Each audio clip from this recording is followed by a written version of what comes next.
50, encore 100 grammes. Ah, là c'est carré. Tiens, un bol, bah, il est là. Arthur a 9 ans et s'il est aussi concentré sur sa recette, c'est parce que demain, il participe à la finale d'un concours régional de cuisine sur le thème de la banane. Un véritable enjeu, car pour lui, la cuisine, c'est plus qu'un hobby. Ce que j'aimerais bien faire plus tard, c'est pâtissier. Parce que tu découvres des trucs, tu découvres des aliments, des goûts nouveaux. Et comme ça, moi aussi, ce que j'aime bien, c'est parce que j'aime pas dormir et moi, je me lève tôt le matin. Papa? Oui? Est-ce que je pourrais avoir un verre mesureur, s'il te plaît? Oui, mon chéri. Cette passion pour la cuisine n'est pas arrivée par hasard, car Arthur a de qui tenir. Son père, Laurent, est pâtissier, il tient une boulangerie sur les bords de l'Yonne. Quand il vient là, il aime bien participer, il aime bien toucher la pâte, il aime bien décorer, il aime bien ranger. Mais aujourd'hui, Arthur n'est pas là pour s'amuser. Demain, il devra affronter 5 autres mini-chefs de 6 à 10 ans lors de la finale du concours des petits marmitons à Joigny, une petite ville de l'Yonne. Sur 80 candidatures au départ, ils ne sont plus que 6. À la clé, des entrées pour un grand parc d'attractions. Pour gagner, Arthur a placé la barre très haut en choisissant une recette du chef Bernard Loiseau. Un dessert sophistiqué au nom mystérieux, le tricorne à la banane. C'est avec de la pâte de philo. On prend des bananes qui sont cuites, on les met à l'intérieur.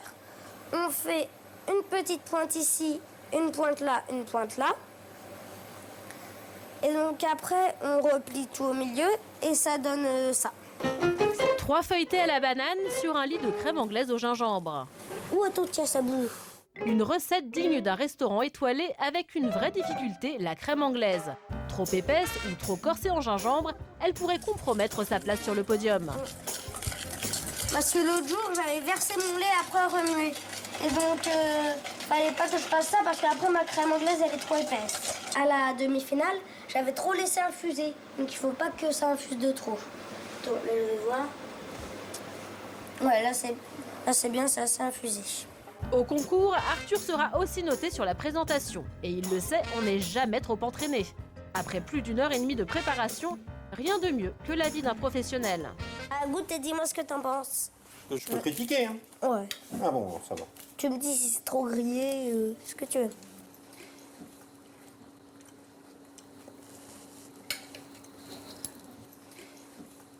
C'est bon?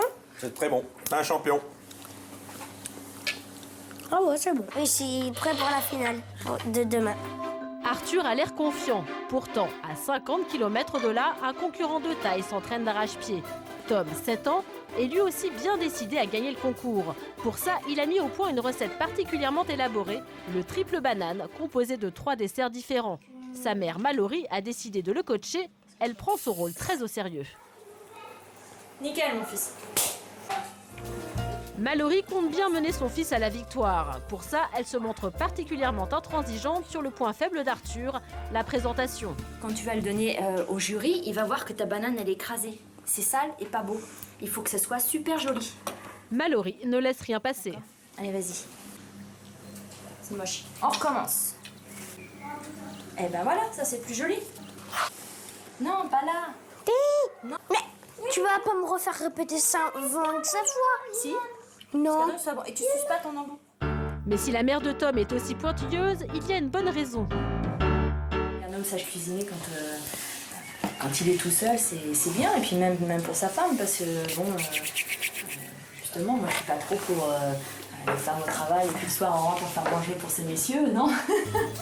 En clair, Tom n'a pas intérêt à suivre le mauvais exemple donné par son père. Papa! Surprise! Non, c'est toi qui as fait tout ça? Le père de Tom ne cuisine pas, mais quand il s'agit de goûter, il ne se fait pas prier. C'est très bon. Je pense pas qu'effectivement il tienne ça de moi parce que je suis incapable de reproduire ce qu'il a fait cet après-midi. Non, non, franchement, félicitations mon fils, c'est très bien. On est des gagnants, on n'est pas des perdants. Si, toi, t'es un perdant. Ah Tu bon? sais pas faire de cuisine. On va gagner! Oui, on va gagner! Oui! Pour nos chefs en herbe, le grand jour est arrivé. C'est dans ce restaurant gastronomique de la région que va se dérouler le concours. Catherine Laurin, propriétaire des lieux, et François Cachot, créateur du concours, s'apprêtent à accueillir les candidats. C'est plus comme à la maison. C'est comme dans un restaurant, voilà. Même le matériel, c'est plus autonome, c'est pas un four ménager, c'est pas le batteur. Tout ce qu'ils vont utiliser, c'est du matériel professionnel. Sur plus de 80 candidatures, ils étaient 12 à participer à la demi-finale il y a un mois. Aujourd'hui, pour la finale, ils ne sont plus que 6. Tous vont devoir convaincre le jury que leur recette est la meilleure. 4 critères pour être notés: le goût, la présentation, l'originalité et la note du chef. Top départ, c'est parti. Encadrés par 4 chefs, les candidats ont 2 heures pour réaliser leur dessert à la banane pour 4 personnes. Plus 1 minute à perdre, mixeur en main, Tom attaque son jus de banane. Pour lui, tout a l'air sous contrôle. Arthur, lui, a du mal à se concentrer. Lors de la demi-finale, il avait déjà repéré Tom comme son concurrent le plus sérieux. Face à lui, il est déstabilisé. Et alors lui, c'est qui? Lui, c'est celui qui me fait très peur. Ouais. Et pourquoi?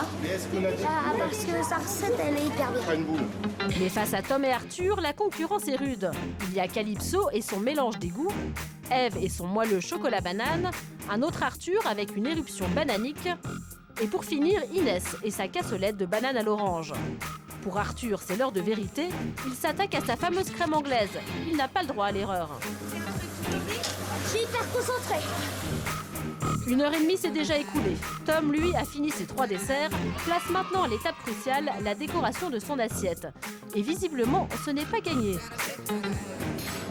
Attends, c'est pas bien nettoyé, voilà. De l'autre côté de la cuisine, un attroupement s'est formé autour du dessert d'Arthur. De quoi lui redonner confiance. C'est beau là, la toile d'araignée. Original. Les 2 heures sont écoulées. Le tricorne à la banane et le triple banane ont été terminés à temps.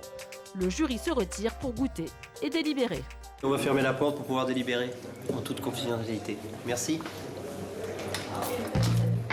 Pendant les délibérations, les enfants trépignent d'impatience. Eve, Tom, les 2 Arthur, Inès, Calypso, lequel d'entre eux remportera la grande finale? Moi, c'est moi.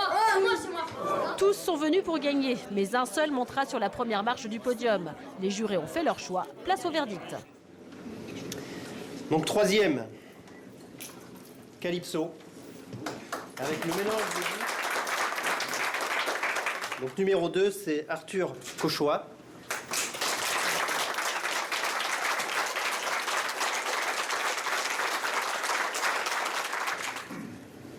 Et donc vainqueur, grand vainqueur, c'est Tom Allègre. Mallory, la mère de Tom, peut être fière de son fils. Son entraînement draconien a porté ses fruits. Arthur, lui, est bon perdant, mais il n'a pas dit son dernier mot. Je vais essayer de faire mieux. C'est-à-dire? Être reconnaissant.